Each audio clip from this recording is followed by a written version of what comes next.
ওদের নিজেদের তৈরিকৃত ষড়যন্ত্রের জালে ওরা নিজেরাই ফেসে যাবে। ওই শয়তানটাকে আমি নিজ হাতে শাস্তি দিতে চাই কুশল ভাই। ওর জন্য আমার তাহির বিনা দোষে জেল খেটেছিল। ওকে তিল তিল করে যন্ত্রণা দিয়ে মারতে চাই আমি। শরীরে নেই একতলা মাংস, সে নাকি আজবিরকে তিল তিল করে যন্ত্রণা দিয়ে পারবে।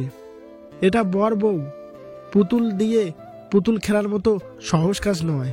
তার আগে ভালোভাবে খেয়ে শরীরে শক্তি যোগা, তারপর এমন বড় বড় চাপা মারিস। তাহিরের এরূপ কথা শুনে হুমায়রা বুকের উপর দুহাত ভাঁজ করে তাহিরের দিকে একবার রাগে লুক নিয়ে তাকে পরক্ষণে দৃষ্টি অন্যত্র সরিয়ে দু গাল ফুলিয়ে নীরব হয়ে বসে থাকে। রেবেকা তাহিরের কান টেনে ধরে বললেন, সব সময় মেয়েটার পিছনে লাগা ছাড়া তোর আর কোনো কাজ নেই, তাই না পাজি ছেলে? মেয়েটা একটু সাহসিকতা দেখাচ্ছে তো কি হয়েছে শুনি? তাই তাই তোর ওকে এসব বলে রাগিয়ে দিতে হবে? আহা মা, ছাড়ো, লাগছে। আমি তোমার নিজের ছেলে। কোথায় তুমি আমার সাপোর্ট করবে, তা না করে ওর দল ভারী করছো। হুমায়রা এমন দৃশ্য দেখে ফিক করে হেসে দিয়ে বলল, বেশ হয়েছে খালা, আরো জোরে কানটা মুলে দাও তো, একদম ছাড়বে না। রেবেকা তাহিরের কান ছেড়ে দেওয়া মাত্র তাহির বলল, তবে রে, দেখাচ্ছি মজা তোকে। তাহির সোফা ছেড়ে উঠতে হুমায়রাও সোফা ছেড়ে উঠে দৌড়ে সিঁড়ি বেয়ে উপরে চলে যেতে যেতে বলল, খালামণি বাঁচাও আমায়। তাহিরও হুমায়রার পেছন পেছন সিঁড়ি বেয়ে উপরে যেতে শুরু করে আর উচ্চ স্বরে বলে, খালার বাচ্চা হিমু, আজ তোকে আমার হাতে কেউ বাঁচাতে পারবে না। ওদের এমন খুনসুটি আচরণ দেখে উপস্থিত বাকিরা শব্দ করে হাসতে শুরু করে। বিকেলবেলা সন্ধ্যা, নীলাদ্র, কুশল, তরুণীমা তালুকদার ভিলা থেকে গাড়ি নিয়ে বেরিয়ে পড়ে চৌধুরী ভিলার উদ্দেশ্যে। যাওয়ার পথে নীলাদ্রকে ওর হোটেলের সামনে নামিয়ে দেয় কুশল। আরও বেশ কিছু সময় ধরে ড্রাইভিংয়ের পর ওরা চৌধুরী মেনশনের মূল গেট পেরিয়ে ভেতরে প্রবেশ করে। তরু আর সন্ধ্যা গাড়ি থেকে নেমে বাড়ির ভেতর আসতেই দেখে ড্রয়িং রুমে পুরো ফাঁকা। সন্ধ্যা ফিসফিসে তরুণীমার উদ্দেশ্য করে বলল, কি ব্যাপার বলতো মেজো ভাবি, আজ অমানুষগুলোর একজনের ড্রয়িং রুমে উপস্থিত নেই কেন? কোথাও আমরা মেরে ফেলে দেওয়ার আগে নিজেদের পাপের আগুনে পুড়ে ছারখার হয়ে গেল না তো? অবশ্য এমনটা হলে ভালোই হতো। সন্ধ্যা, এখন এইসব নিয়ে কোনো কথা বলো না। দেওয়ালেরও যে কান আছে এটা ভুলে যেও না। রুমে গিয়ে ফ্রেশ হয়ে নাও, তারপর দেখা যাবে। ঠিক আছে। এই ভর সন্ধ্যায় নিজের রুমের উদ্দেশ্যে হাঁটা ধরে। সেই সময় কুশলও বাড়ির ভেতর প্রবেশ করে। অতঃপর কুশল আর তরুণীমাও সিঁড়ি বেয়ে উপরে নিজেদের রুমে যাওয়ার উদ্দেশ্যে হাঁটা ধরে। কামিনী আর রিজভিও রুম পেরিয়ে নিজের রুমে যেতে নেওয়ার সময় সন্ধ্যা ওদের রুমের ভেতর থেকে রাজবীরের কণ্ঠস্বর স্পষ্টভাবে শুনতে পায়। সন্ধ্যা থেমে গিয়ে কয়েক কদম পিছিয়ে এসে দরজার কান পেতে দাঁড়ায়। কামিনী বললেন, রাজ সোনা মানিক আমার, নিজের রাগকে কন্ট্রোল করার চেষ্টা কর। তোর একটা ভুল পদক্ষেপে আমাদের সব পরিকল্পনা ভেস্তে দিতে পারে। তোমাদের পরিকল্পনা, তোমাদের উদ্দেশ্য তোমাদের কাছেই রাখো মা বাবা। এসবের প্রতি আমার বিন্দুমাত্র ইন্টারেস্ট নেই। আমার এখন শুধু একটাই লক্ষ্য, সন্ধ্যার বিয়ের আগেই আমার ওকে চাই, 1 ঘন্টার জন্য হলেও। চাই মানে চাই। এর জন্য যদি কৌশলে ওকে আমায় উঠিয়ে নিয়ে যেতে হয়, আমি তাই করব। রাজবীরের এরূপ কথা শুনে সন্ধ্যা অনেক অবাক হয়ে যায়। রিজভি বললেন, রাজ বাবা, আস্তে কথা বল, কেউ শুনে ফেলবে। কে শুনতে আসবে? বাড়িতে ওরা কেউই নেই, জানো না? কিন্তু বাবা, এত বড় রিস্ক নেওয়ার কি ঠিক হবে? কুশল কতটা চালাক আর তীক্ষ্ণ চিন্তাধারার ছেলে তা তো আমরা খুব ভালো করেই জানি। বিয়ের দিন সকলের চোখকে ফাঁকি দিয়ে সন্ধ্যাকে উঠিয়ে নিয়ে যাওয়া কি এতটা সহজ হবে? আর তুই সন্ধ্যাকে উঠিয়ে কোথায় বা নিয়ে যাবি? সেসব নিয়ে দুশ্চিন্তা করার কিছু নেই মা। সন্ধ্যাকে আমি উঠিয়ে শহর থেকে কিছুটা দূরে জঙ্গলের ভিতর পোড়া বাড়িতে নিয়ে যাব, যেখানে একবার আমি নিয়ে যেতে সফল হলে কুশল কেন, ওর মতো হাজারজন তীক্ষ্ণ বুদ্ধিসম্পন্ন ব্যক্তি সন্ধ্যাকে খোঁজার হাজার চেষ্টা করলেও ওর অস্তিত্ব কখনো খুঁজে পাবে না। এসব মেয়ে উঠিয়ে নিজের স্বাদ মেটানো কাজ করতে আর তার প্রমাণ ধুলোর সাথে মিশিয়ে দিতে তোমার ছেলে ভীষণই দক্ষ। তুই কি সন্ধ্যাকে মেরে ফেলবি? অবশ্যই। ওকে জীবিত ছেড়ে দিলে তো আমি ফেঁসে যাব। এত বড় বোকামি কেউ করবে নাকি মা? তোমার ছেলের হাতে একবার যেই মেয়ে ফেঁসে গিয়েছে, সেই মেয়েকে ছেড়ে খুবলে খেয়ে এই দুনিয়ার বুক থেকে চিরদিনের জন্য নিশ্চিহ্ন করে দিয়েছি। কথাটুকু বলে রাজবীর সশব্দে হেসে ওঠে। রিজভি রাজবীরের কাঁধে চাপড় দিয়ে হাসি মুখে বললেন, সাবাস, এই না হলে বাপকা বেটা। ওদের কথোপকথনগুলো শুনে সন্ধ্যার নিঃশ্বাস বন্ধ হয়ে আসার উপক্রম হয়। ভয়ে চিন্তায় সন্ধ্যায় শরীর কাটা দিয়ে উঠছে, পা দুটো থরথর করে কাঁপছে। এই মানুষরূপী অমানুষগুলো আরও কতটা জঘন্যতম খারাপ হতে পারে তা ভাষায় প্রকাশ করা হয়তো সম্ভব না। সন্ধ্যা আর এক মুহূর্তের জন্য সেখানে না দাঁড়িয়ে কুশলের রুমে যাওয়ার উদ্দেশ্যে ছুটতে নিলে রাজবীরের রুমের দরজার পাশে থাকা ফুলদানিতে সন্ধ্যার হাত লেগে যায়। ফুলদানিটার সঙ্গে সঙ্গে মেঝের উপর পড়ে ভেঙে কয়েক টুকরো হয়ে যায়। কিন্তু সন্ধ্যা থামে না, সে ছুটে সিঁড়ি বেয়ে উপরে উঠতে শুরু করে। বাহির থেকে কিছু ভাঙার শব্দ কানে পড়তে রাজবীর, কামিনী আর রিজবি তিনজনে কিছুটা ভরকে ওঠে। রাজবীর দ্রুত কদমে দরজার কাছে এসে দরজা খুলতেই দেখে ওর দরজার সামনে ওর পছন্দের ফুলদানিটা ভেঙে পড়ে আছে। সে সময় রাজবীর লক্ষ্য করে ওর রুম থেকে কিছুটা দূরে জানলা দিয়ে একটা বিড়াল বাইরে লাফ দেয়। রাজবীর মেঝের উপর পড়ে থাকা ফুলদানির একটা ভাঙা টুকরো হাতে নিয়ে রাগে ভরপুর দৃষ্টি নিয়ে কিছুক্ষণ বিড়ালে যাওয়ার পানি তাকিয়ে রয়। পরক্ষণে রাজবীর বসা অবস্থান থেকে উঠে রুমের ভিতরে আসতে কামিনী বললেন, কি ভাঙার শব্দ হলো? আমার পছন্দের ফুলদানিটা ভেঙে ফেলেছে একটা অজাত বংশের বিড়াল, আর একবার চোখের সামনে পড়লে ওকে কুচি কুচি করে কেটে নদীর জলে ভাসিয়ে দিব। শান্ত হ বাবা, এত অল্পতে মাথা গরম করলে কি চলে?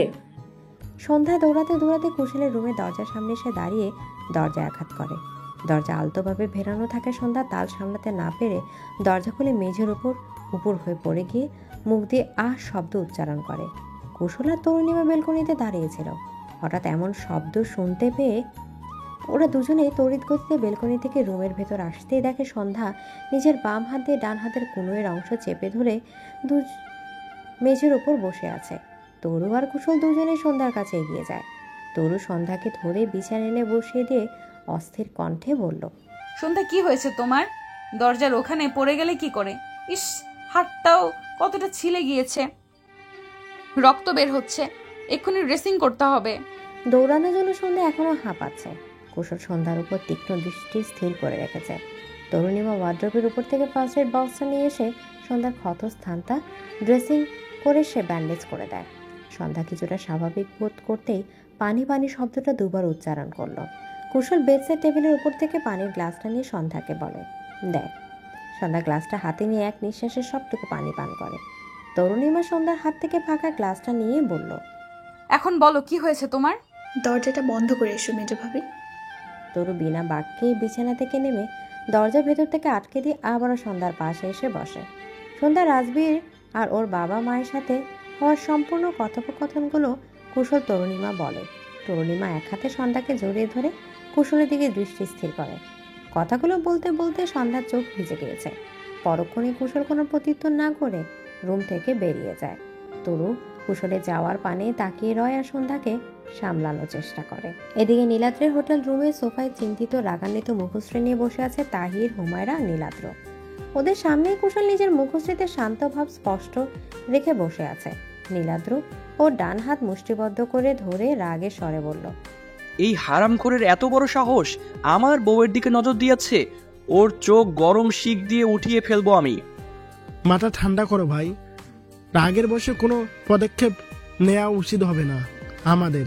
তবে এই আজবীরের খেলা খতম করার সময় এসে গিয়েছে। কুশল ভাই, তুমি কি চিন্তা করেছো? বলেছিলাম না, ওদের নিজেদের তৈরিকৃত ষড়যন্ত্রের জালে ওরা নিজেরাই ফেসে যাবে, আর ওরা ফেসে গিয়েছেও। মানেটা খুব সহজ।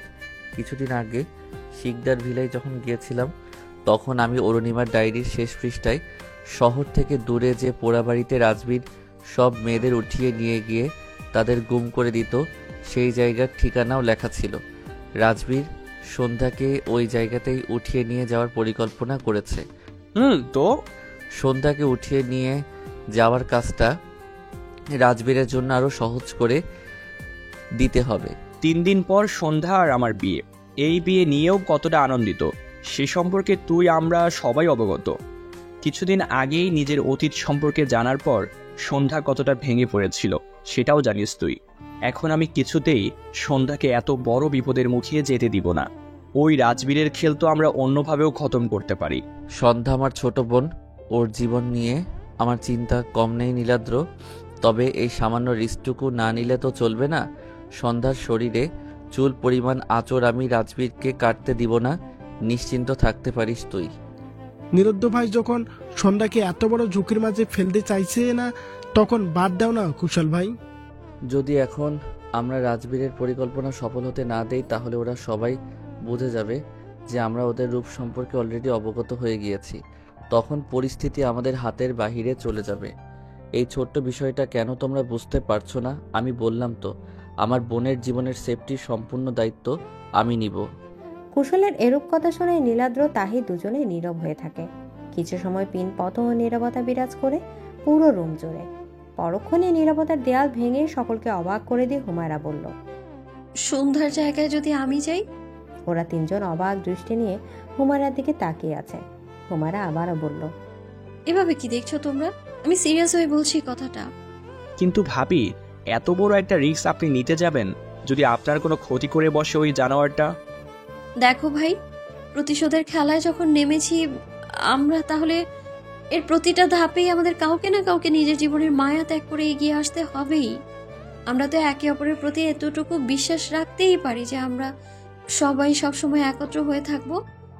আমাদের মাঝে যে বা যারা নিজের প্রাণের ঝুঁকি নিয়ে শত্রুপক্ষকে বিনাশ করতে এগিয়ে যাবে, তাকে বা তাদের জীবন শত্রুপক্ষের হাত থেকে রক্ষা করার জন্য আমরা আমাদের সবটুকু দিয়ে চেষ্টা চালিয়ে যাব।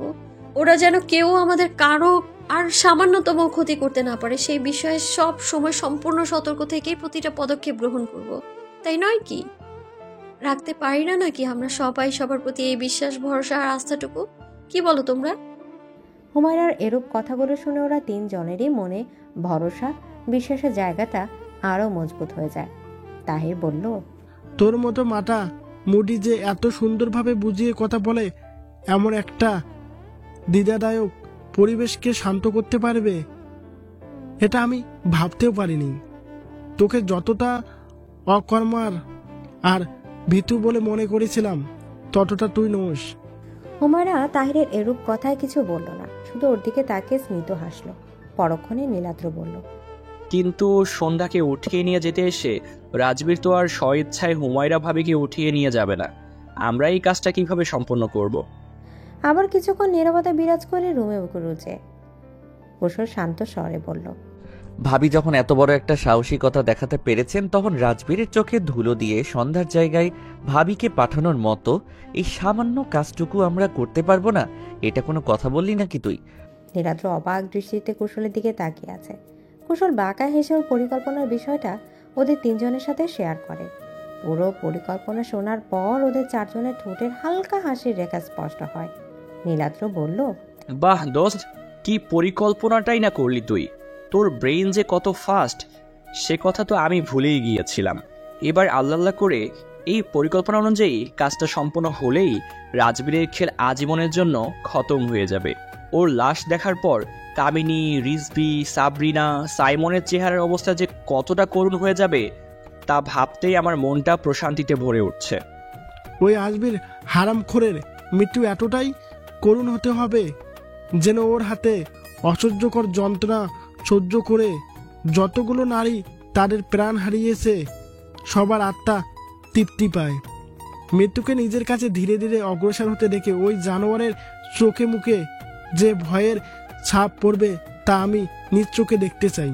বাঁচার জন্য ও আমাদের কাছে নিজের জীবন ভিক্ষা চাইবে, তখন অন্তত আমার ভেতর আরো পরিতৃপ্তি কাজ করবে ভাই। ঠিক বলেছ, তবে এমনটাই হবে। এই বলে নীলাদ্র ডান হাতে সামনের দিকে বাড়িয়ে দেয়। নীলাদ্রকে হাত বাড়াতে দেখে কুশল হাসি মুখে ওর হাতের ওপর নিজের ডান হাত রাখে। অতঃপর তাহির আর হুমায়রাও একই কাজ করে।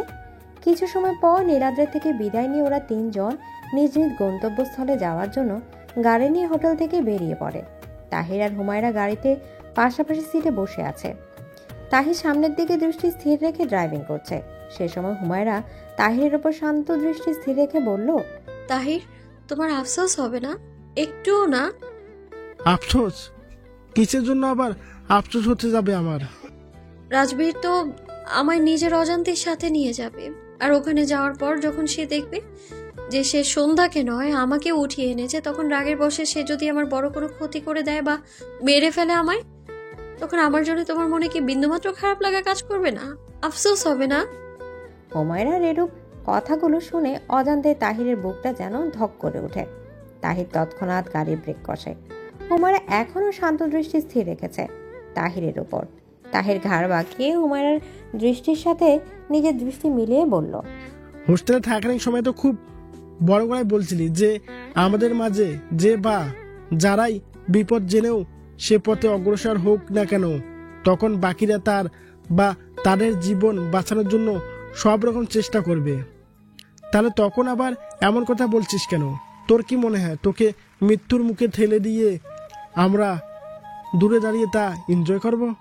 হুমায়রা তাহিরের উপর থেকে দৃষ্টি সরিয়ে সামনের দিকে তাকিয়ে বলল, যদি পরিস্থিতি আমাদের হাতের বাইরে চলে যায়, তোমরা আমার কাছে পৌঁছতে যদি দেরি করে ফেলো, তখন কি হবে? তাহির হুমায়রার কথা আর কোনো প্রত্যুত্তর না করে আবারও গাড়ি চালাতে শুরু করে। তবে তাহিরের চোখে মুখে চাপা রাগ স্পষ্ট হয়ে আছে। নিজেদের রুমে বিছানার মুখোমুখি বসে আছে কুশল আর তরুণীমা। কুশলের মুখে ওদের করা পুরো পরিকল্পনা শুনে তরুণীমা বলল, সবই তো বুঝলাম, এমনটা হলে তো ভালোই হবে, কিন্তু কেন জানি না পুরো বিষয়টা জানার পর আমার মনটা কেমন যেন অশান্ত বোধ করছে। কুশল, হুমায়রার সেফটির বিষয় নিয়ে দুশ্চিন্তা করছো তুমি? তা একটু হচ্ছেই। ওই অমানুষগুলো তো কারোর বড় ধরনের ক্ষতি করে দিতে একবারও চিন্তা করে না। হুমায়রার সাথে তো আমাদের এই প্রতিশোধ নেওয়ার বিষয়ে কোনো সংযোগ বা সম্পর্ক নেই, তবুও নিজের জীবনের কথা চিন্তা না করে আমাদের দিকে সাহায্যের হাত বাড়িয়ে দিয়েছে। তাই এখানে যদি হুমায়রার সামান্যতম ক্ষতি হয়ে যায়, তাহলে কি আমরা নিজেদের ক্ষমা করে দিতে পারবো কুশল? সেটা তো আমিও বুঝতে পেরেছি তরুণীমা, তবে আমরা রাজবীরকে এমন কিছু করতে দিব না ইনশাআল্লাহ। পরিস্থিতি সামলে না নেওয়া পর্যন্ত এই ভয়ঙ্কর দুরকম দুশ্চিন্তা থেকে মুক্তি লাভ হবে না আমার। চিন্তা করো না বউ, ইনশাআল্লাহ সবকিছু ভালোভাবেই সম্পন্ন হবে। আর হ্যাঁ, সন্ধ্যাকে এইসব বিষয়ে এখন আর কিছু বলার দরকার নাই। ও খুশি মনে নিজের বিয়েটা পার করুক। ঠিক আছে, আপনি যেমন বলবেন। নীলাদ্র ভাইয়াকে একটা জিনিস সংগ্রহ করতে বলেছিলাম, উনি তো বলেছিলেন আপনার হাতে আজই আমায় দিয়ে দেবেন। আপনি কি সেই জিনিসটা এনেছেন? কুশল বিছানা থেকে নেমে ওয়ার্ড্রপের উপর থাকা ওর ব্যাগ থেকে সাদা আর খয়েরি রঙের দুটা কাঁচের ছোট বোতল বের করে তরুর হাত দিয়ে বলল, মুখে মাস্ক আর হাতে গ্লাভস পরার পরপরই এই বোতলগুলোর মুখ খুলবে। নীলাদ্র বলেছে এই ওষুধগুলো ভীষণই ক্ষতিকর। এগুলো নিঃশ্বাসের সাথেও মানব শরীরে প্রবেশ করতে পারে, তাই খুব সাবধানে কাজটা সম্পন্ন করতে হবে তোমায় তরুণীমা। এবার দেখবেন আমার কামাল। দুদিন পর পুরো চৌধুরী মেনশন সন্ধ্যার বিয়ের আমেজে পরিপূর্ণ হয়ে আছে। পুরো চৌধুরী মেনশন ও আশেপাশের রং বেরঙের আলো বিভিন্ন ফুল দ্বারা সজ্জিত করা হয়েছে, যা পুরো পরিবেশটা এক অন্যরকম সৌন্দর্যে মন নিয়েছে যেন। বাগানের ফাঁকা অংশতেই বিয়ের স্টেজ তৈরি করা হয়েছে। চৌধুরীদের আত্মীয় স্বজন, সমাজের পরিচিত অনেক স্বনামধন্য লোক তাদের পরিবার নিয়ে সেখানে আনন্দে মেতে আছে। সন্ধ্যাকে ভীষণ সুন্দরভাবে নববধূ সাজিয়ে দেওয়ার কাজ হুমায়রা আর তরুণীমা সম্পন্ন করে। হুমায়রা শান্ত স্বরে বলল, তোমরা থাকো, আমি একটু বাইরে থেকে ঘুরে আসি। সন্ধ্যা নিজেকে আয়নায় দেখতে ব্যস্ত ছিল।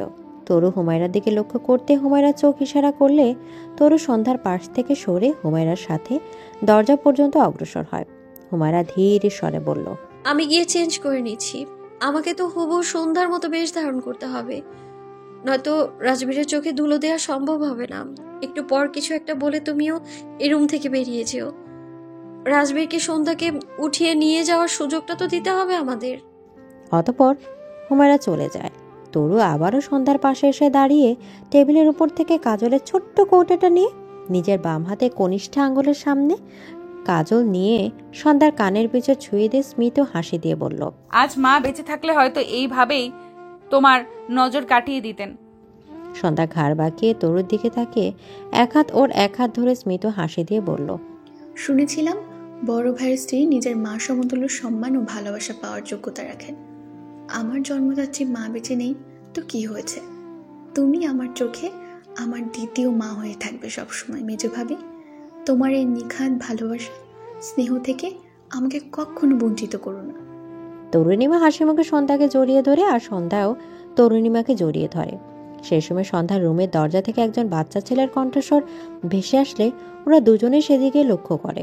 তরুণীমা বাচ্চাটির কাছে এগিয়ে গিয়ে ওর সামনে হাঁটু ভাঁজ করে বসে বলল, তুমি কি তোমার মামুনি বাবাইকে খুঁজছো সোনা? বাচ্চাটি মাথা এপাশ ওপাশ নাড়িয়ে না সূচক জবাব দিল। তরুণীমা আবারও বলল, তাহলে এখানে কি করছো? মিথ্যে আন্টি, আমাকে একটু আগে একটা আঙ্কেল এই কাগজটা দিল, বলল তোমাকে দিতে, তাহলে উনি আমাকে অনেক চকলেট দিবে। তুমি কাগজটা নাও না মিথ্যে আপে, আমি আঙ্কেলের তার থেকে চকলেট নিতে চাই। মামুনি তো আমাকে একটুও চকলেট দেয় না, শুধু বলে তাতে পোকা হবে, আমার ভালো লাগে না। বাচ্চাটির আধা ভাঙা কথাগুলো শুনে তরুণীমা কিছুটা অবাক হয়। পরক্ষণে তরুণীমা বাচ্চাটির হাত থেকে কাগজটা নিয়ে আবারও প্রশ্ন করতে নিবে, কিন্তু বাচ্চাটি তা করার সুযোগ না দিয়ে এক ছুটে বাড়ির বাইরে চলে যায়।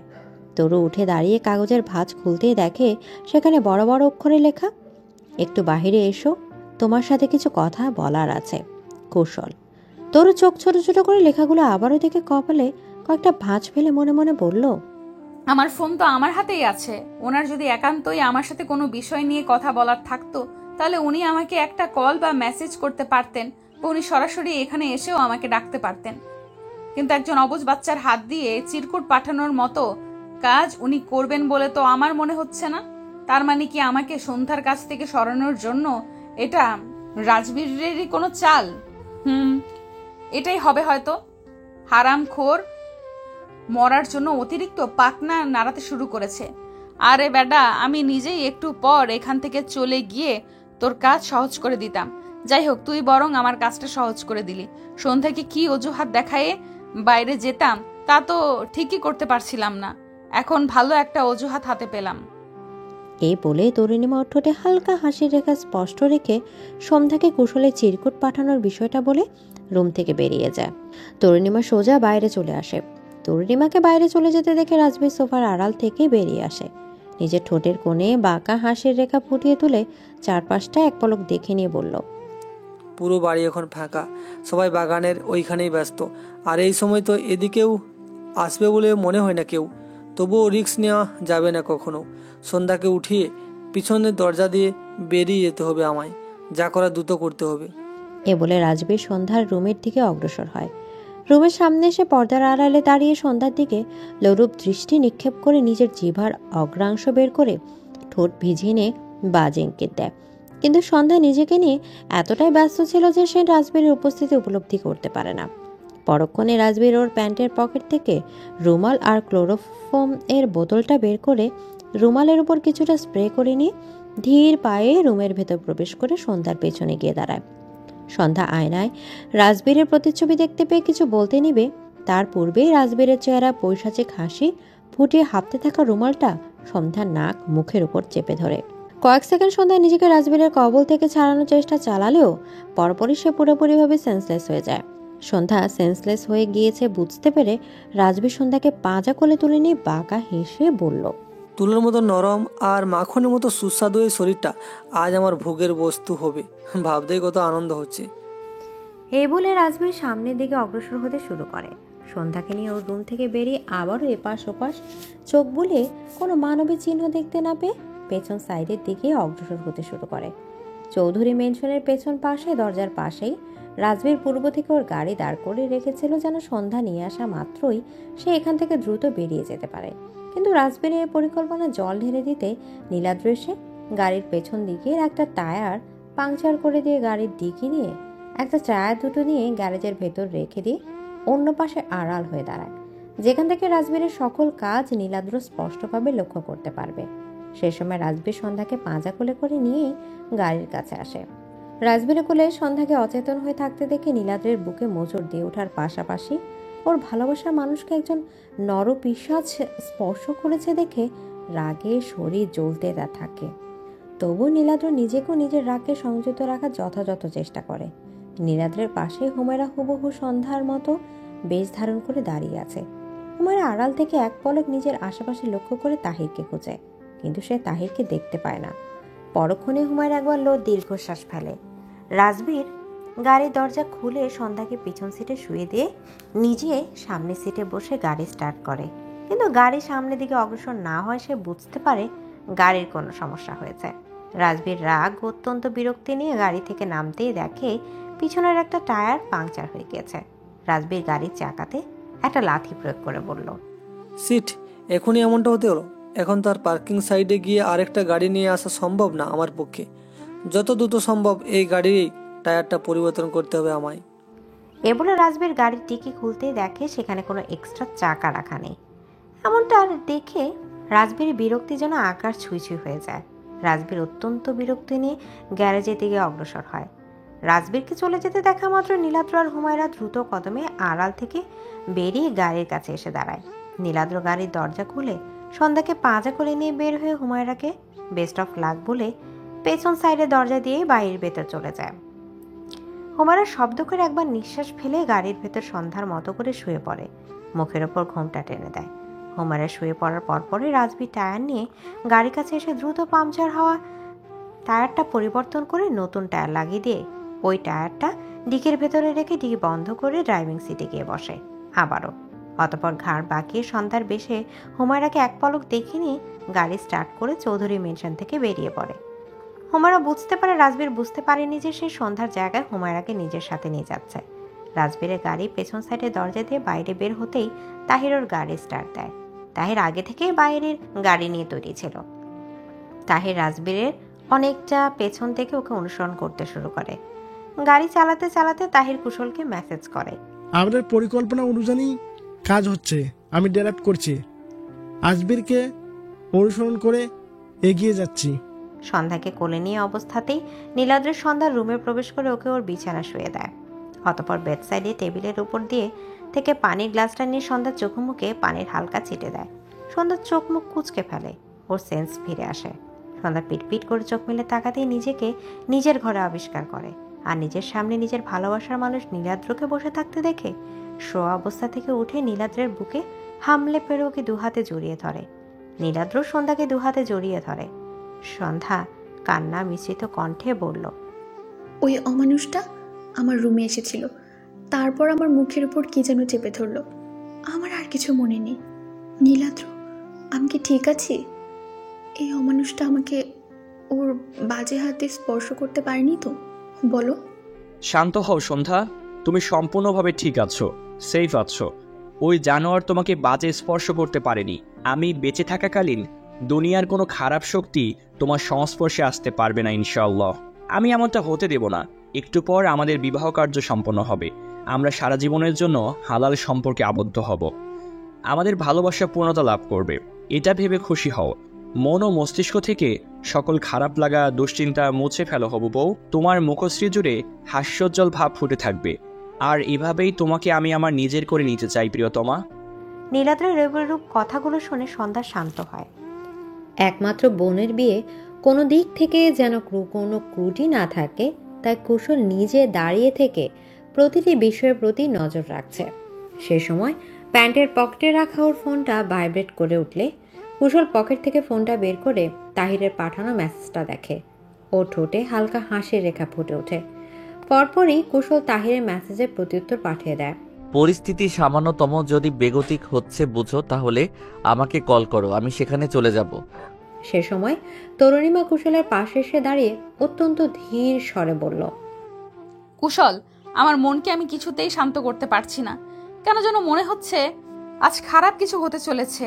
আমার তাহিরের সাথে যাওয়া উচিত ছিল। আমি তো যাওয়ার কথা বলেছিলাম তাহিরকে বেশ কয়েকবার, কিন্তু ওরা দুজনেই আমাকে বারবার বলল ওরা রাজবীরের বিষয়টা হ্যান্ডেল করে নিতে পারবে। আর এত শত্রুর মাঝে তোমাদের একলা ফেলে আমার ওদের সাথে যাওয়া নাকি উচিত হবে না। এমনি ছেলেপক্ষ থেকে তার বড় ভাই ভাবি সমস্যার কথা বলে চলে গিয়েছে। এই বিষয়টা জানার পর অনেকেই ভালো চোখে দেখছে না। এর ভিতর আমিও যদি না থাকি তাহলে শত্রু পক্ষরা সন্দেহ করতে পারে। তবু আমি তাহিরকে বলেছি পরিস্থিতি যদি একটু বেগতিক হচ্ছে বা হতে পারে বুঝে তাহলে আমাকে যেন অবশ্যই জানায়। কাজটা গোপনে করতে হচ্ছে, তাই আমি কোনো গার্ডদেরও সেট করতে পারছি না। আজ যদি সাদিক বেঁচে থাকলো তাহলে ভরসা করার মতো একটা শক্ত হাত পেতাম। তবু আমাদের সাহায্য করতে গিয়ে ওদের দুজনের সামান্যতম ক্ষতিও আমি মানতে পারবো না। কুশলের কথাগুলো শুনে তরু একবার দীর্ঘশ্বাস ফেলল মাত্র। সেই সময় সাবরিনা তরু কুশলের সামনে এসে দাঁড়িয়ে হাসি মুখে বলল, মেজ বৌমা, তুমি আর বড় বৌমা ভিতরে গিয়ে সন্ধ্যাকে নিয়ে আসো। যাও, শুভ কাজ যত তাড়াতাড়ি সম্পন্ন করা যায় ততই ভালো। তরুণীমা মাথা নেড়ে সম্মতি জানিয়ে অনন্যার সাথে বাড়ির ভেতর যায় সন্ধ্যাকে আনতে। রিজভি ওনার পরিচিত কিছু বন্ধুর সাথে একপাশে দাঁড়িয়ে গল্প করছিলেন। সে সময় কামিনী রিজভির কাছে গিয়ে তার কোটের হাতা ধরে টানতে টানতে অন্য পাশে এনে দাঁড় করায়। রিজভি কিছুটা বিরক্তি নিয়ে বললেন, বয়স হয়ে গেছে তবুও সামান্যতম কমন সেন্স তোমার হলো না? এতগুলো মানুষের ভিতর থেকে কোটের হাত ধরে টানতে টানতে কেউ নিয়ে আসে? আরে রাখো তোমার কমন সেন্স। আমি মরছি আমার জ্বালায়, উনি এসেছে আমার দোষ বের করতে। বলি, তোমার ছেলে যে সন্ধ্যাকে উঠিয়ে নিয়ে যাওয়ার পরিকল্পনা করেছিল বিয়ের আগেই, তা সেই কাজে কি সে সফল হয়েছে? তোমার ছেলেকে তো অনেক সময় হলো কোথাও দেখতে পাচ্ছি না। ফোন করেছিলাম, কোনো রেসপন্স করেনি। ওদের কথোপকথনের মাঝে তরুণীমা আর অনন্যা সন্ধ্যাকে নিয়ে বিয়ের জন্য সাজানো স্টেজের দিকে অগ্রসর হতে শুরু করে। রিজভি আর কামিনী দুজনেই সেদিকে লক্ষ্য করে। রিজভি বলল, তোমার অকর্ম ছেলের শুধু রাগ আর চাপার চট্টাই আছে 16 আনা। বুদ্ধি আর কাজের দিক থেকে পুরো জিরো। দেখছোই তো, সন্ধ্যা দিব্যি হাসি খুশি মুখ নিয়ে বিয়ের আসরে উপস্থিত হয়েছে। এর মানে এটাই দাঁড়াচ্ছে তোমার ছেলে ওর কাজে ব্যর্থ হয়েছে।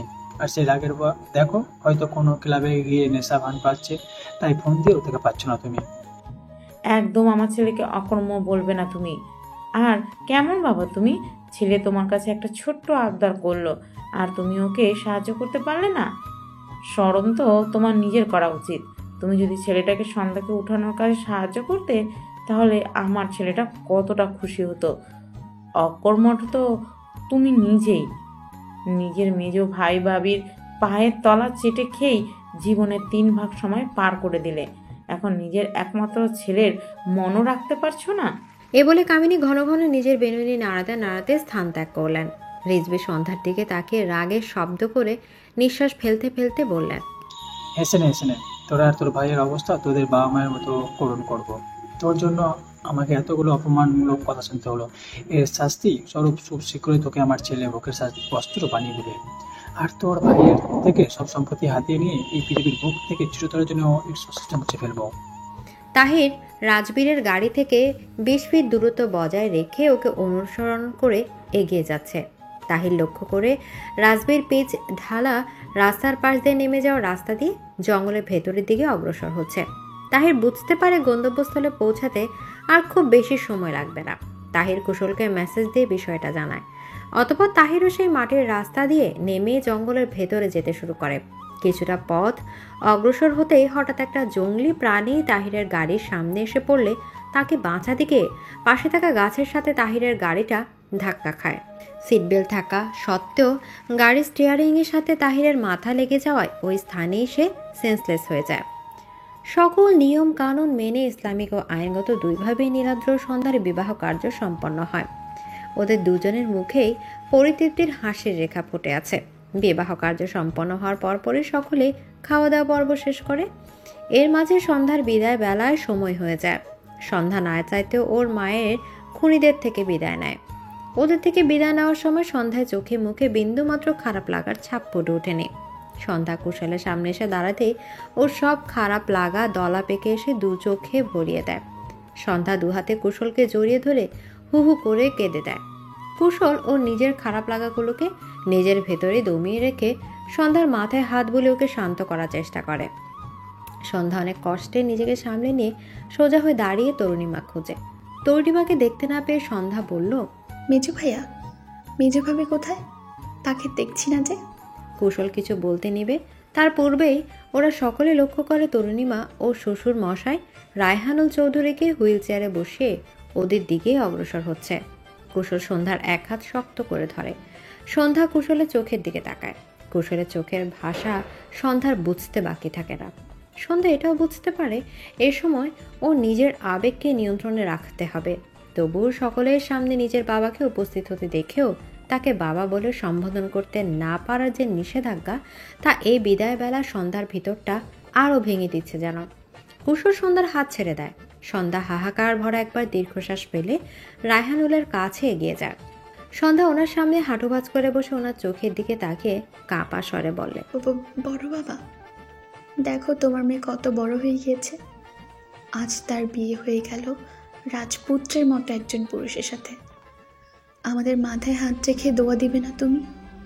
আর কতকাল এভাবে পাথরের মূর্তির মতো নীরব হয়ে থাকবে তুমি বড় বাবা? আমার চোখে চোখ রেখে মাথায় হাত বুলিয়ে দোয়া দাও না বড় বাবা। তোমার দোয়া না পেলে আমাদের বৈবাহিক জীবনটা যে অসম্পূর্ণ হয়ে থাকবে। কুশল নীলাদ্রের পাশে গিয়ে দাঁড়িয়ে ওর কাঁধে এক হাত রেখে শান্ত স্বরে বলল, সৌহার্দ্য, আমার বোনটাকে সামলাও, ওকে তোমাদের সাথে নিয়ে চলে যাও এখান থেকে যত দ্রুত সম্ভব। ও যত সময় এখানে থাকবে ততই আবেগপ্রবণ হয়ে পড়বে। নীলাদ্র মাথা নাড়িয়ে কুশলকে হ্যাঁ সূচক জবাব দিয়ে সন্ধ্যার কাছে গিয়ে ওর কাঁধে 2 হাত রেখে বসা অবস্থা থেকে দাঁড় করায়। অতঃপর সন্ধ্যাকে বুঝিয়ে গাড়িতে নিয়ে গিয়ে বসিয়ে নীলাদ্র নিজেও ওর পাশে বসে। একই গাড়িতে তাহিরের মা বাবাও বসেছেন। পরক্ষণে ওদের গাড়ি চৌধুরী বাড়ির মূল গেট পেরিয়ে ওদের চোখে আড়াল হয়ে যায়। সন্ধ্যা চলে যেতেই মেহমানরাও সকলে এক এক করে নিজ নিজ গন্তব্যস্থলে চলে যেতে শুরু করে। সকলে চলে যেতেই চৌধুরী বাড়ির সদস্যরা বাড়ির ভেতরে চলে যায়। বাগানের ওই অংশ কুশল আর তরুণীমা একাই দাঁড়িয়ে আছে। কুশল ওর প্যান্টের পকেট থেকে ফোন বের করে তাহিরের 30 মিনিট আগে পাঠানো মেসেজটা দেখে শান্ত স্বরে বলল, এতক্ষণে তো কাজ সম্পন্ন হয়ে যাওয়ার কথা। কাজ সম্পূর্ণ হলেও ও তো আপনাকে জানিয়ে দিত। একটা কাজ করুন, আপনি নিজেই বরং তাহিরকে একটা কল করুন। কুশল তরুর কথা অনুযায়ী তাহিরকে কল করে। ফোন বাজে ঠিকই, কিন্তু তাহির কল রিসিভ করে না। কুশল আরও কয়েকবার কল দেয় তাহিরকে। প্রতিবারই ফোন বাজতে বাজতে আপনা আপনি কেটে যায়। তাহিরের কোনো রেসপন্স না পেয়ে কুশল তরু দুজনেই মুখশ্রী জুড়েই চিন্তার ভাব স্পষ্ট হয়। তরু চিন্তিত স্বরে বলল, আমার মনে হচ্ছে তাহির কোনো বিপদে ফেঁসে গিয়েছে, বা ওই অমানুষটা হয়তো বুঝতে পেরেছে তাহির ওকে অনুসরণ করছে, তাই হয়তো তাহির আর আপনার ফোন রিসিভ করতে পারছে না। খুব দেরি হয়ে যাওয়ার পূর্বে আমাদের এক্ষুনি ওই পোড়া বাড়ির ঠিকানায় চলে যাওয়া উচিত। তরুর কথাগুলো শুনে কুশলের মনও খচখচ করতে শুরু করে। তাই ওরা আর এক মুহূর্ত সময় নষ্ট না করে গাড়ি নিয়ে পোড়াবাড়িতে যাওয়ার উদ্দেশ্যে বেরিয়ে পড়ে। পোড়াবাড়ির সামনে এসে গাড়ির ব্রেক কষে রাজবীর ঘাড় ঘুরে সন্ধ্যার বেশে হুমায়রার দিকে তাকিয়ে ঠোঁটে পৈশাচিক হাসির রেখা ফুটিয়ে বলল, অবশেষে তোমাকে নিয়ে নির্বিঘ্নে গন্তব্যস্থলে পৌঁছতে সক্ষম হলাম। এবার তোমাকে পুরোপুরিভাবে নিজের করে পাওয়ার পালা। এই বলে রাজবীর ও সিট বেল্ট খুলে গাড়ি থেকে নিচে নেমে পেছনে দরজা খুলে হুমায়রাকে পাঁজা কোলে তুলে নেয়। রাজবীরের হাতের স্পর্শে হুমায়রার সর্বশরীর যেন ঘৃণায় রি করে ওঠে। হুমায়রা মনে মনে বলে, তাহির, তুমি কোথায়? পরিকল্পনা অনুযায়ী এতক্ষণে তো তোমার এখানে পৌঁছে যাওয়ার কথা, তুমি কি এখনো পৌঁছাতে পারলে না? তবে কি আজ আজ ভাগ্য আমাদের সহায় হবে না? এই জানোয়ারের শিকার হতে হবে আমায়? হে আল্লাহ, আপনি আমাদের সহায় হন। এদিকে যতটা দ্রুত গতিতে গাড়ি চালানো সম্ভব কুশল ততটাই দ্রুত গতিতে গাড়ি চালিয়ে পোড়া বাড়ির দিকে অগ্রসর হচ্ছে। তরুণীমা 2 হাত ভাঁজ করে চোখ বন্ধ করে আল্লাহর কাছে হুমায়রা তাহিরের সুস্থতা নিরাপত্তা কামনা করে প্রার্থনা করছে। রাজবীর হুমায়রাকে কোলে নিয়ে পোড়া বাড়ির ভেতর একটা রুমে প্রবেশ করে মেঝের উপর ধপ করে হুমায়রাকে ফেলে দেয়। আকস্মিক রাজবীরের এমন কাজে এতটা উঁচু থেকে নিচে পড়ে গিয়ে সজ্ঞানে থাকা হুমায়রা কোমরে পায়ে অত্যাধিক ব্যথা অনুভব হয়। হুমায়রা ঘোমটার আড়ালে দাঁত দিয়ে নিচের ঠোঁট কামড়ে ধরে আর্তনাদের শব্দ আটকানোর আপ্রাণ চেষ্টা করে। পরক্ষণে রাজবীর হুমায়রার পাশে হাঁটু ভাঁজ করে বসে ওর দিকে মাথাটা কিছুটা নিচু করে ঘোমটার উপর থেকেই কোমর থেকে গলা পর্যন্ত এক নিঃশ্বাস গন্ধ শুকে নিয়ে মাথা তুলে ঠোঁটে পৈশাচিক হাসির রেখা ফুটিয়ে বলল, অবিবাহিত মেয়েদের শরীর থেকে আলাদা একটা গন্ধ ভেসে আসে আমার নাকে, যা তার শরীর ভোগ করার জন্য আমার নেশার মাত্রা আরও কয়েক গুণ বাড়িয়ে দেয়। তোমার শরীর থেকেও তেমনই একটা নেশাক্ত গন্ধ পাচ্ছি আমি। এই গন্ধে আমি একটু একটু করে মাতাল হয়ে যাচ্ছি আমি। রাজবীরের বলা প্রতিটা বাজে শব্দ হুমায়রার সর্বশরীরে ঘৃণার তীরের মতো বিদ্ধ হয়ে ক্ষত বিক্ষত করে দিচ্ছে। যেন হুমায়রাও চোখ দিয়ে নীরবে নোনা জল ফেলতে ফেলতে মনে মনে বলল, হে আল্লাহ, এই নরপিশাচের লালসার শিকার হওয়ার পূর্বে আপনি আমার মৃত্যু কবুল করুন। কোথায় তুমি তাহির? আমায় যে তোমার খুব ভীষণ প্রয়োজন তাহির। পরক্ষণে রাজবীর এক টানে হুমায়রার মুখের উপর থেকে ঘোমটা সরিয়ে ফেলে চোখ বন্ধ করে নাকের সাথে ওড়নাটা ঠেকে তার গন্ধ শুকে। হুমায়রা ওর মুখ চোখ খিঁচে বন্ধ করে রেখেছে। রাজবীর চোখ মেলে তাকাতেই নিজের সামনে সন্ধ্যার জায়গায় হুমায়রাকে দেখে অবাকের চরম পর্যায়ে পৌঁছে যায়। রাজবীর বসা অবস্থা থেকে উঠে দাঁড়িয়ে চোখ বন্ধ করে এক হাত বুকের কাছে ভাঁজ করে আরেক হাত মুষ্টিবদ্ধ করে কপালের উপর কয়েকবার আলতোভাবে বাড়ি দিয়ে অমিলের হিসাবটা মিলানোর চেষ্টা করে। হুমায়রা চোখ মেলে সামনে তাকাতে রাজবীরকে দাঁড়িয়ে থাকতে দেখে। হুমায়রা এক নজরেও চারপাশ লক্ষ্য করে চার দেয়ালের উপর সে আর ওই নর পিসা ছাড়া দ্বিতীয় কোনো প্রাণীর চিহ্ন সে খুঁজে পায় না। পরক্ষণে হুমায়রার দৃষ্টি সেই রুমেরই এক কোনায় গিয়ে থাকে। সেখানে ময়লা জর্জরিত মেয়েদের কিছু পোশাক পরে আছে।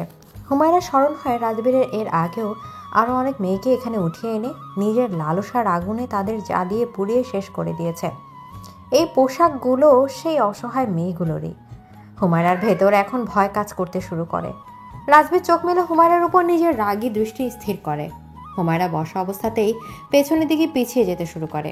রাজবীর দ্রুত কদমে হুমায়রার কাছে এগিয়ে গিয়ে হাঁটু ভাঁজ করে বসে এক হাতে ওর চোয়াল শক্তভাবে চেপে ধরে হেসে বলল, আমার স্পষ্ট মনে আছে আমি সন্ধ্যাকে সেন্সলেস করে উঠিয়ে গাড়িতে শুয়ে দিয়েছিলাম, কিন্তু ওর জায়গায় তুমি আসলে কি করে?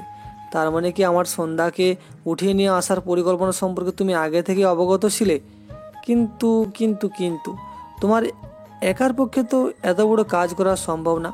তোমার সাথে আরও কেউ না কেউ সংযুক্ত অবশ্যই আছে। কে সে?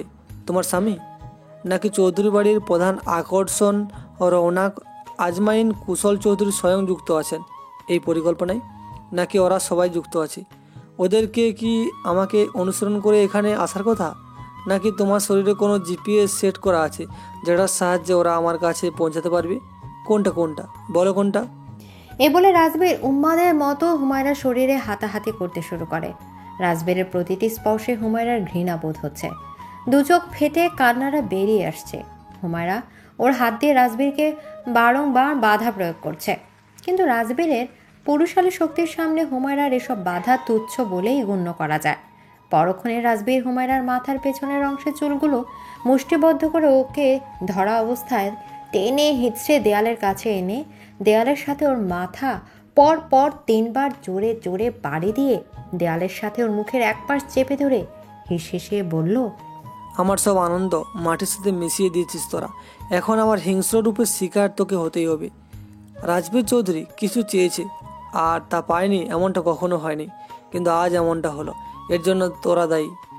তুই আর তোর সাথে সংযুক্ত সবগুলোর পরিণাম খুব খারাপ আমি বানিয়ে ছাড়বো। এত জোরে মাথায় আঘাত পাওয়ায় হুমায়রার মাথা ফেটে অঝোর ধারায় রক্ত ঝরতে শুরু করেছে। চোখগুলো ঝাপসা হয়ে আসছে। এর ভেতরেও রাজবীরের শক্ত হাতে হুমায়রা চুলগুলো পেঁচিয়ে ধরে মাথা ঝাঁকাতে ঝাঁকাতে কথা বলে ওর প্রাণটা বুক চিরে বেরিয়ে আসার মতো করুণ যন্ত্রণা অনুভব হচ্ছে। পরক্ষণে রাজবীর হুমায়রা চুলগুলো ছেড়ে দিতেই সে মেঝের ওপর লুটিয়ে পড়ে। রাজবীর ওর পা দিয়ে লাথি প্রয়োগ করে হুমায়রাকে ঘুরিয়ে চিৎ পাশে শুয়ে দেয়। হুমায়রা সম্পূর্ণ মুখ তাজা লাল রক্তে ভিজে গিয়েছে। হুমায়রা ওভাবে শুয়ে হালকাভাবে চোখ মেলে রাজবীরের দিকে তাকিয়ে আছে। রাজবীর হুমায়রার দিকে হিংস্র দৃষ্টি নিয়ে তাকিয়ে আছিল। সেই সময় রাজবীরের দৃষ্টি পড়ে হুমায়রার লেহেঙ্গার নিচের অংশ কিছুটা উপরে উঠে আছে, যার ফলে ওর ফর্সা বর্ণের পা জোড়া দেখা যাচ্ছে। রাজবীর কিছু সময় সেদিকে তাকিয়ে থাকে, অতঃপর হাঁটু ভাঁজ করে হুমায়রার পায়ের কাছে বসে উঠে আশা লেহেঙ্গার অংশটা ধরে টেনে আরো উপরের দিকে উঠাতে শুরু করে। হুমায়রা ঝাপসা নয়নে তা দেখছে। রাজবীরকে বাধা প্রয়োগ করতেও হাত উঠানোর চেষ্টা করে, কিন্তু শরীর ওকে সায় দেয় না। হুমায়রার ভেতরটা হাহাকারে ছিঁড়ে আসছে। চোখ যুগল দিয়ে অঝোর ধারায় পানি ঝরছে। হুমায়রা মনে মনে আল্লাহর কাছে অমানুষের হাত থেকে নিজের ইজ্জত বাঁচানোর জন্য আকুল কণ্ঠে নিবেদন করতে করতে থাকে। রাজবীর লেহেঙ্গাটা হুমায়রার হাঁটুর কিছুটা উপরে উঠে থেমে যায়। এরপর হুমায়রার গলা থেকে কোমর পর্যন্ত কাপড় দিকে ঢাকা স্থানটুকুর ওপর নিজের লোলুপ দৃষ্টি স্থির করে। পরক্ষণে রাজবীর ও ঠোঁটে পৈশাচিক হাসির রেখা ফুটিয়ে বলল, কোথায় যেন শুনেছিলাম রাগ করে যে হেরেও যায় যে সে। আমার অবস্থা তো তেমনই হতে যাচ্ছিল। সন্ধ্যার মোহে এতটাই ডুবে গিয়েছিলাম যে আমার সামনে তোমার মতো তাজা গোলাপ যে আছে, আমি সন্ধ্যার অভাব তোমাকে দিয়েই পূরণ করতে পারি, এত সুন্দর চিন্তাটা করেও তো দেখিনি। যদি আর একটু আগে নিজের রাগকে কন্ট্রোল করে নিতে পারতাম, তাহলে এমন রক্তাক্ত অবস্থা তোমার হতো না। অবশ্য এমনটা হয়েও খারাপ হয়নি। এখন তো সামান্য মাথা ফাটিয়ে দিয়েছি। পরে তোমাকে ভোগ করার সময় তুমি আমাকে তোমার সর্বশক্তি দিয়ে বাধা প্রয়োগ করার চেষ্টা করতে অবশ্যই, আর তোমার এমন কাজে আমার বিরক্তি চলে আসতো। তখন তোমার অবস্থা এর থেকেও বেশি করুণ করে দিতাম। হয়তোবা মেরেই ফেলতাম। মরা মানুষের শরীর ভোগ করে এত মজা পাওয়া যায় না, তাই তখন তোমার শরীরকে এত এত টুকরো করতাম যে কেউ হিসাব করে কুল পেত না। তারপর সেই টুকরোগুলো বিভিন্ন নর্দমায় ফেলে দিতাম, আর এই জায়গা থেকে তোমার অস্তিত্ব এই পৃথিবীর বুক থেকে চিরদিনের জন্য বিলীন হয়ে যেত। তোমার সঙ্গে যারা আছে তারাও শত চেষ্টা করেও তোমার শরীরের একটা টুকরো খুঁজে বের করতে সক্ষম হবে না, আর না আমার বিরুদ্ধে কোনো প্রমাণ বের করতে পারবে। যাই হোক, অনেক কথা বললাম, এখন আর কথা বলে সময় নষ্ট করতে চাই না। চোখের সামনে তোমার মতো একটা সুন্দরী গোলাপ ফুল থাকলে কি আর নিজেকে এভাবে বেশিক্ষণ কন্ট্রোলে রাখা যায়? এ বলে রাজবীর হুমায়রার বুকের দিকে হাত বাড়াতেই পেছন থেকে তাহিরের কণ্ঠস্বর ভেসে ওঠে। জানোয়ারের ওই নোংরা হাত তো আমি কেটে ফেলবো। আমার স্ত্রীকে স্পর্শ করার দুঃসাহস করলি কি করে তুই? রাজবীর থেমে গিয়ে ঘাড় বাঁকিয়ে দরজা থেকে তাকাতেই তাহিরকে দেখতে পায়। চোখের আকার কিছুটা ছোট করে তাহিরের উপর দৃষ্টি স্থির করে সে। কপালে ডান পাশে কেটে গিয়ে তা থেকে রক্ত বের হয়। তাহিরের মুখ ও বুকের এক পাশ ভিজে গিয়েছে। রাজবীর লক্ষ্য করে তাহিরের পা দুটো কাঁপছে। তাহিরের এমন অবস্থা দেখে রাজবীরের ঠোঁটে বাঁকা হাসির রেখা ফুটে ওঠে।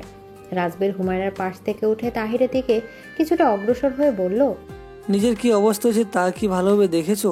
একটা বার তালুকদার সাহেব, ঠিকভাবে তো দাঁড়াতেও পারছো না, পা দুটো কেমন থরথর করে কাঁপছে। এই অবস্থা নিয়ে আমার হাত থেকে তুমি তোমার সুন্দর স্ত্রীকে বাঁচাতে পারবে বলে তোমার মনে হয়? তাহির ওভাবেই রাজবীরকে ধরার জন্য এক হাত বাড়িয়ে ওর দিকে অগ্রসর হওয়ার চেষ্টা করে, কিন্তু ওর শরীর ওকে সায় দেয় না। মাথা ঘুরে ওঠায় সেখানেই দুই হাঁটু ভেঙে বসে পড়ে তাহির। রাজবীর সশব্দে হেসে উঠে বলল, আজ এত ইন্টারেস্টিং একটা বিষয় ঘটবে তা তো আমি চিন্তাও করি নাই।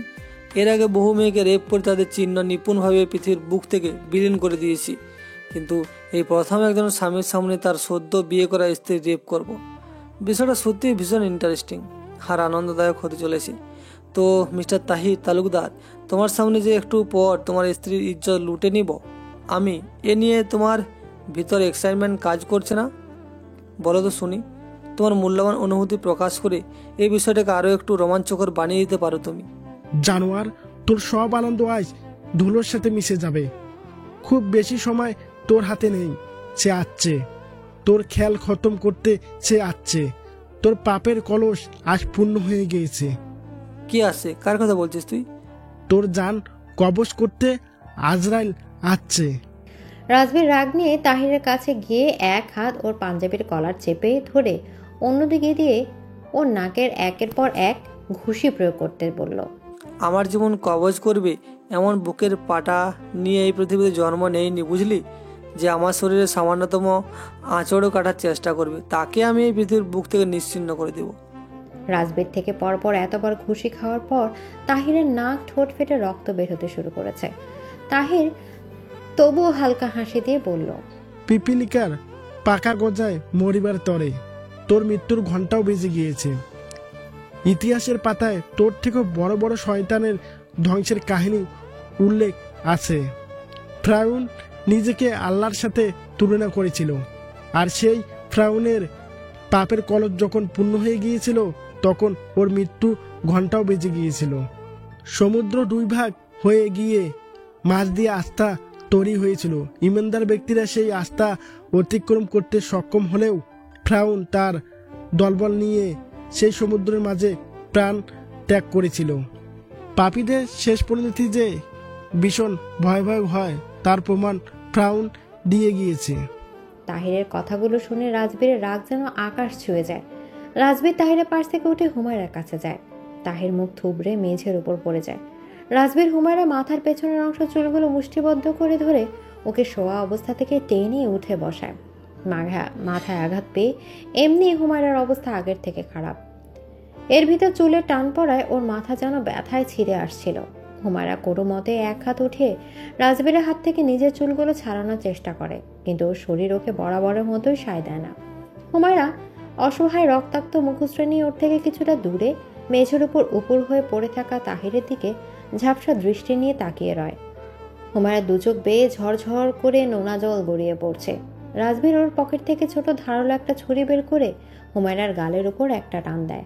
সঙ্গে সঙ্গে ওর গাল কেটে রক্ত পড়তে শুরু করে। হুমায়রা যন্ত্রণায় নেতিয়ে যাওয়া শরীর নিয়ে আরও নেতিয়ে পড়ে। তাহির রাজবীরকে এমন করতে দেখে অস্থির কণ্ঠে বলল, এই ওকে ছেড়ে দে, এভাবে আঘাত করিস না, ছেড়ে দে। তাহিরের কথা শুনে রাজবীর ওর ঠোঁটে পৈশাচিক হাসির রেখা ফুটিয়ে হুমায়রার অন্য গালে ছুরি দিয়ে আরেকটা টান দিয়ে বলল, সরানোর জন্য তো এমনি করছি না, ভেবেছিলাম তোর বউকে রেপ করব, তারপর মারবো, কিন্তু তুই এমন কিছু বললি আমার পুরো মুড নষ্ট হয়ে গেল। এখন তোর সামনে তোর বউকে তিলে দিলে যন্ত্রণা দিয়ে মারবো, তারপর তোকেও মারবো, আর যার কথা বললি সে আসলে তাকেও মারবো। এ বলে রাজবীর হুমায়রার 2 হাতের মাংসপেশিতে পরপর বেশ কয়েকবার ছুরি দিয়ে আঘাত করে। লেহেঙ্গার হাতা চিরে হুমায়রার হাতের মাংসপেশি বেশ গভীর হয়ে কেটে গিয়ে অঝোর ধারায় রক্ত ঝরতে শুরু করে। হুমায়রা নিস্তেজ হয়ে পড়ে। একের পর এক এত আঘাত সহ্য করার ক্ষমতা ওর মাঝে আর জুগিয়ে উঠতে পারে না ও। তাহির অনেক কষ্ট করে 2 হাত ভর দিয়ে ওঠার চেষ্টা করে।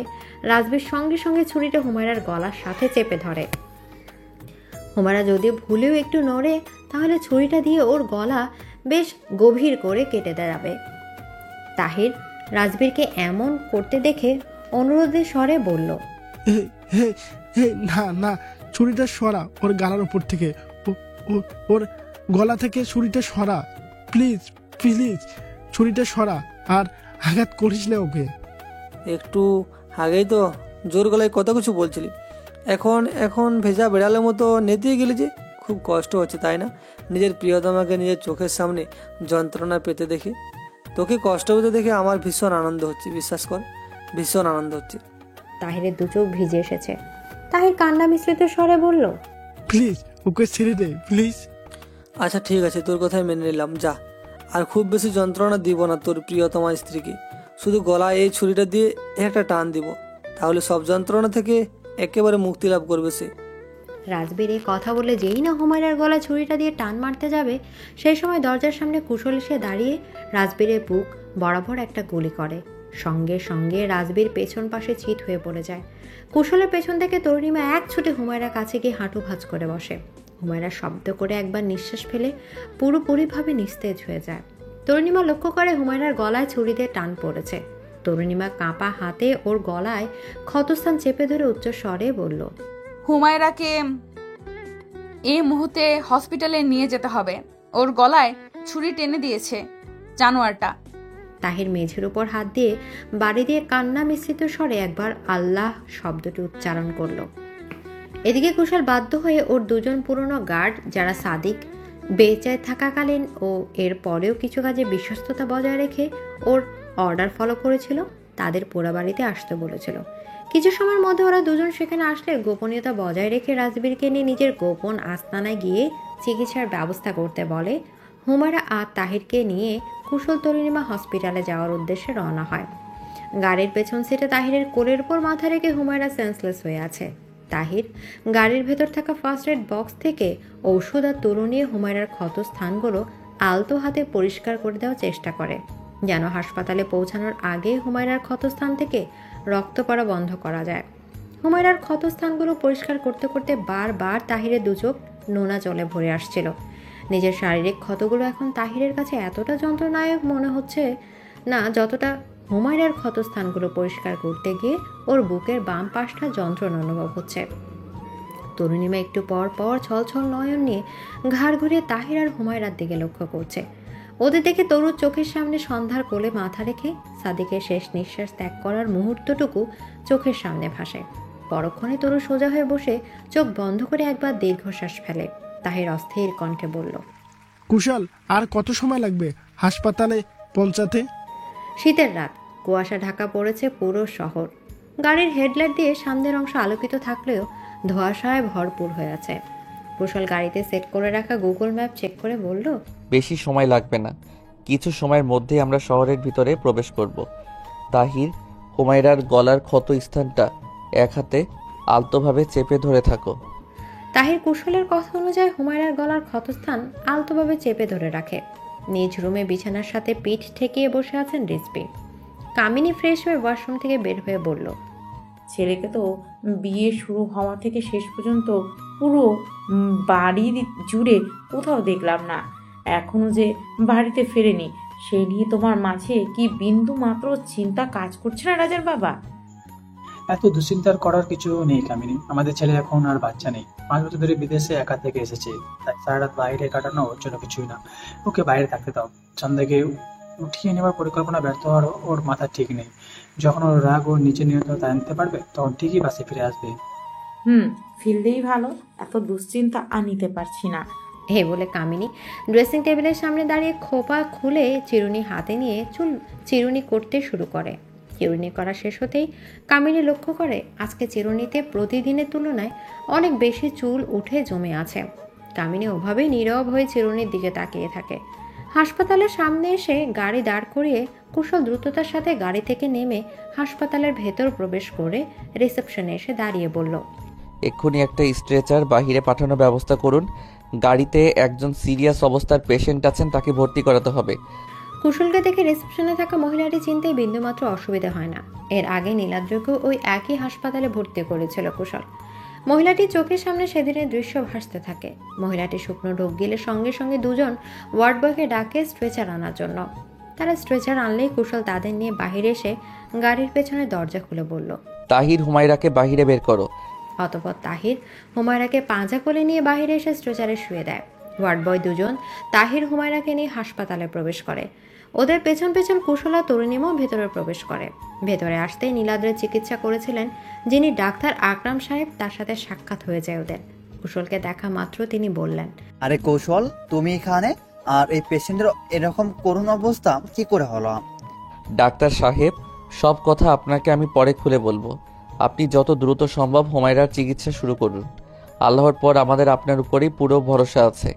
সৌহার্দ্যকে যেভাবে মৃত্যুর মুখ থেকে বাঁচিয়ে এনেছিলেন সেভাবেই হুমায়রাকে সুস্থ করে দিন ডাক্তার সাহেব। আমি আমার সর্বোচ্চ দিয়ে চেষ্টা করব কৌশল। তোমরা আল্লাহর কাছে প্রার্থনা করো, সবকিছুই তার হাতে। আমরা চিকিৎসা করা শুধু ওছিলাম মাত্র। এই বলে ডাক্তার আকরাম সাহেব হুমায়রাকে নিয়ে অপারেশন থিয়েটার দিকে অগ্রসর হতে শুরু করেন।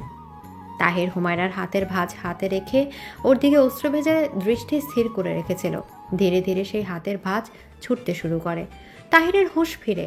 অতঃপর তাহির আবারও হুমায়রার হাত শক্তভাবে ধরে ওর সাথে যেতে নিলে কুশল তাহিরের দু কাঁধ ধরে ওকে আটকায়। তাহির কান্না ভেজা কণ্ঠে বলল, ভাই আমায় আটকিও না, যেতে দাও আমায় ওর সাথে। এই হাত জুগলের ভাঁজ তুমি ছুরিতে দিও না, তাহলে যে আমি ওকে চিরতরের জন্য হারিয়ে ফেলবো। ভাই, ওর যে খুব ইচ্ছে ছিল আমার মুখ থেকে ভালোবাসি শব্দটা শোনার। নিজেকে সামলানোর চেষ্টা করো তাহির, পাগলামো করো না। হুমায়রার চিকিৎসার জন্য ওকে আমরা সঠিক হাতে তুলে দিয়েছি। আল্লাহর উপর ভরসা রাখো, ইনশাআল্লাহ হুমায়রা খুব তাড়াতাড়ি সুস্থ হয়ে উঠবে। তুমি তোমার হিমু আবারও আগের রূপে ফিরে পাবে। তখন তুমি মন খুলে তোমার মনের সব অনুভূতিগুলো বহিঃপ্রকাশ করো ওর সামনে। একজন বাচ্চার কাছে থেকে তার সব থেকে প্রিয় খেলনার বস্তুটিকে কেড়ে নিলে সে যেমন অসহায়ের মতো কান্না করে, তাহিরের বর্তমান অবস্থাও যেন তেমন হয়েছে। অ্যাক্সিডেন্টের কারণে মাথায় আঘাত পেয়েছিল তাহির। তার সামান্য চাপ আর নিতে না পেরে আবারও সেন্সলেস হয়ে যায় সে। দুজন ওয়ার্ড বয় তাহিরকে নিয়ে অন্য একটি কেবিনে শিফট হয়। তাহিরের চিকিৎসার জন্য অন্য একজন ডাক্তারের কেবিনে প্রবেশ করে। এক পাশে অপারেশন থিয়েটারের হুমায়রা অপারেশন চলছে, অন্য পাশে কেবিনের রুমে তাহিরের চিকিৎসায় চলছে। মাঝামাঝি স্থানে কুশল আর তরুণীমা চিন্তিত মুখশ্রী নিয়ে বসে আছে। পরক্ষণে তরুণীমা কুশল দিকে ঘুরে বসে কান্না ভেজা কণ্ঠে বলল, এমনটা তো হওয়ার কথা ছিল না কুশল। আমাদের খুব বড় ভুল হয়েছে। ওদের দুজনের কথা মেনে নেওয়া একদমই ঠিক হয়নি। ওদের একলা ছাড়া আমাদের আরো বেশি সতর্ক হওয়া উচিত ছিল। আজ হুমায়রার বা তাহিরের এই অবস্থার জন্য আমরাই দায়ী। ওদের তো কোনো সংযোগ ছিল না রাজীবের সাথে। আমার খুব কষ্ট হচ্ছে কুশল। কুশল নীরব থেকে দুহাতে তরুণীমা নিজের বুকের সাথে জড়িয়ে নিয়ে ওর মাথায় নিজের ঠোঁট ছুঁয়ে রাখে। তরুণীমাকে সান্ত্বনা দেওয়ার মতো শব্দ কুশল নিজেও খুঁজে পাচ্ছে না। 3 ঘন্টা পর অপারেশন থিয়েটারের বাইরে চিন্তিত মুখশ্রী নিয়ে বসে চেয়ারে বসে আছে কুশল আর তরুণীমা। তাহিরের ক্ষতস্থানগুলো পরিষ্কার করে ঘুমের ইঞ্জেকশন পুশ করে দিয়েছিল ডাক্তার। সে এখনো ঘুমিয়ে আছে। কিছু সময় পর কুশল তরুণীমা দুজনে লক্ষ্য করে অপারেশন থিয়েটারের দরজার উপর জ্বলতে থাকা লাল বাতিটি বন্ধ হয়ে গিয়েছে। ভেতর থেকে ডাক্তার আকরাম সাহেবকে বেরিয়ে আসতে দেখা মাত্র কুশল তরুণীমা দুজনেই বসা অবস্থা থেকে উঠে তার সামনে গিয়ে দাঁড়ায়। আকরাম সাহেব স্মিত হাসি দিয়ে বললেন, আল্লাহর অশেষ রহমতে পেশেন্ট এখনো বিপদমুক্ত। কিছু সময় পরেই পেশেন্টকে কেবিনে শিফট করা হবে। শরীরের বিভিন্ন স্থানে ক্ষতগুলো কিছুটা গভীর, তো তাই পুরোনয় ঠিক হতে কিছুটা সময় লাগবে। গলায় ক্ষতটাও অতটা গভীর নয়, তাই পেশেন্টকে নিয়ে চিন্তার কোনো কারণ নেই। 1 ঘন্টা পর তাহিরের কেবিনের বাইরে দরজার পাশে রাখা চেয়ারে বসে আছে তরুণীমা। কুশল রিসেপশনে গিয়েছে ওদের দুজনের চিকিৎসার জন্য কত পেমেন্ট করতে হবে সে বিষয়ে কথা বলতে। সে সময় কেবিনের দরজা খুলে তাহিরকে বাইরে বেরিয়ে আসতে দেখে। তাহিরের মাথায় আর নাকে ব্যান্ডেজ করা আছে। তরুণীমা বসা অবস্থা থেকে উঠে তাহিরের সামনে দাঁড়িয়ে ওর পথ আটকায়। তাহির ও চেহারায় অস্থির ভাব ফুটিয়ে বলল,